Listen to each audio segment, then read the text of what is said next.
Hello Exiles, due to the changes that have been made in the Settlers of Kalgur patch, we are going to be doing a redo of every single skill point in the game. Due to the quality of life you can see in the background here, they have made a change to the bandits and they have made a change to the skill points. So I felt the need that I needed to redo my previous passive skill point video. However, this time we're going to do it a hell of a lot faster and we're going to do it in quick time. So we're going to try and get it all done within 7 minutes. If you are enjoying the content, guys, throw us a subscribe, throw us a like, and it will greatly help the channel, and we'll try and see if we can fly through all of these skill points to get you swiftly through the axe. Now, the first place that you want to navigate to in the axe would be, obviously in Act 1, would be the submerged passage. You are looking for the door to go down to the flooded depths.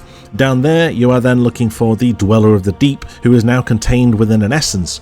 Once you have killed the Dweller, you will obviously get an essence, and if you hand that quest back into town, you will then get your first skill point.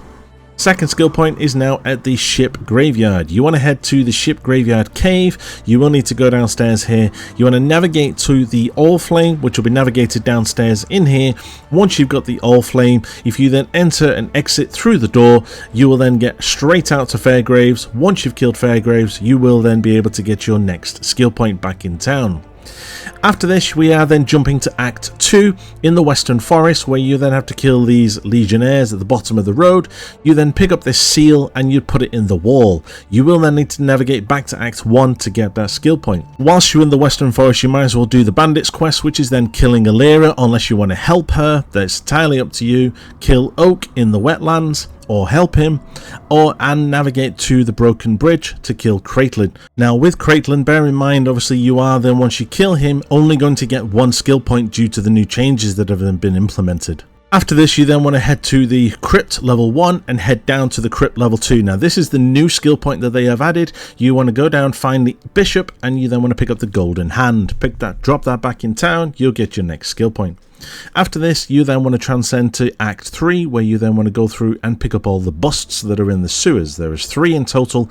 Once you've picked up all 3 of them, hand them back to Hagen, and you will then get your next skill point. Following on from this, Piety is your next skill point, where you would then need to kill Piety in order to get the skill point. Obviously, Piety's fight is a little bit challenging, so just be prepared. Next one after that is then the mines in Act 4. You want to navigate to level 2 and you will have to release Desheret's soul, who is currently in this room, but because I've already done it, you can't see it. In Act 5, your next one is the control blocks, where you want to be heading for the Mayameister. Head that back in town, you will get a skill point. After that, you are then heading for the reliquary, where you are picking up Katava's Torments. Head that back in town, you'll get your next skill point. Next one is the one in Act 6, where we are going to be killing Tukohama. Now, Tukohama is a phased fight, so you obviously can't just go in there and one-shot him, so just bear that in mind.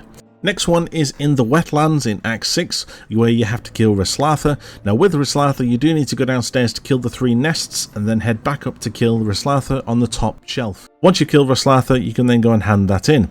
After that, you then want to be heading to the Prisoner's Gate, where we're going to kill Abarath, and obviously there was 2 phases to this fight, where you have to do an interconnecting passage, and then once you've killed him, you can hand that in for the next skill point in town. Next one is then in Act 7, where we are going to the Ashen Fields. If you navigate to the end of the path, you are then going to be killing Ralakesh. Ralakesh is in the forest encampment. This is what it used to look like, and obviously then you can get your next skill point. After that, we're then jumping to the northern forest, go downstairs to the Dread Thicket. This is where you would obviously picking up all of your fireflies. Around here, there is a door which heads downstairs to the Den of Despair, where we are then killing Gothukul. I think that's how you say it. I can never pronounce it, but it's this big bear. Kill him and you'll get your skill point. Next one is then in the Causeway. We're looking for Karashara's Star, which is in this lockbox. Hand that in. After that, we're then jumping to Act 8, where you then want to navigate around the key. You are looking for this archway here. Go through this archway, across the bridge. You are then getting the Ankh, which is going to be in this casket. After that, you are then going to navigate to the resurrection site, where you will then be walking into Clarissa, and you'll then have to do a fight with Tolman, who is obviously there, obviously strung up. After that, you are then heading to the bathhouse in Act 8, and you're looking for the door for the High Gardens. Bearing in mind this place is full of porcupines, so just be careful. You're looking for the door that leads to the boss for the Pools of Terror. This leads to Yugal. Kill Yugal and you will get your next skill point. This fight can be quite spicy, so just be careful. There is a lot of projectiles that are fired around the room. Hand that in, you'll get your next skill point. After that, go to the Grain Gate, which is also in Act 8, and you want to kill the Gemling Legionnaires. That's what get your next one. Following on from there, we're then going to the Oasis, where there will be the boss Shikari for the Scorpion fight. Once you've done the Scorpion fight and you've gone down the path with all the Scorpions, kill the multi-phase boss fight, and you will then get your next skill point. Following on from there, if you then go to the Quarry, you are then looking for Garu Khan, I think is how you say it, or Garu Khan, and you are then going to get your next skill point. This fight is a little bit phased. Obviously, there's a few tornadoes. It can be particularly spicy, so just be careful in here.